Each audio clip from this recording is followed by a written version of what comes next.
دفتر خارجہ نے کہا ہے کہ ایران اور امریکہ کے درمیان ٹیکنیکل مذاکرات آئندہ ہفتے دوبارہ ہوں گے اور پاکستان کا وفد بھی ان مذاکرات میں شریک ہوگا۔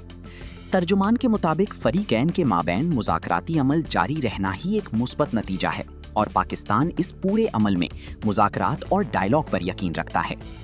ہفتہ وار بریفنگ میں ترجمان دفتر خارجہ نے بتایا کہ ایران کے صدر مسعود پزشکیان نے وزیر اعظم کی دعوت پر پاکستان کا دورہ کیا۔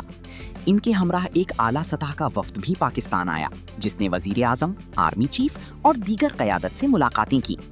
ترجمان کے مطابق ایرانی صدر کے دورے کے دوران مختصر طور پر تجارتی تعلقات پر بھی بات ہوئی، جبکہ ایران پر اقتصادی پابندیوں کے خاتمے کے بعد پاک ایران معاشی اور تجارتی تعاون کی فروغ کے امکانات بھی زیر بحث آئے۔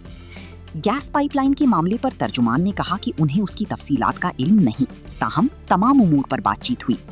انہوں نے بتایا کہ برگن اسٹاک میں ایران اور امریکہ کے درمیان بات چیت ہوئی جس میں پاکستان اور قطر نے بطور ثالث شرکت کی۔ مذاکرات میں متعدد نکات پر تبادلہ خیال کیا گیا، جبکہ پاکستان اور قطر کی تکنیکی ٹیمیں مزید پیش رفت کے لیے فریقین سے رابطے میں ہیں۔ ترجمان نے کہا کہ پاکستان بطور ثالث متعدد ممالک کی جانب سے ملنے والی تعریف اور حمایت کا خیر مقدم کرتا ہے۔ عالمی برادری کا پاکستان پر اعتماد بڑھا ہے اور پاکستانی میڈیا نے بھی اس پورے عمل میں ذمہ داری، پیشہ ورانہ رویے اور اعتماد سازی کے فروغ میں بھرپور کردار ادا کیا۔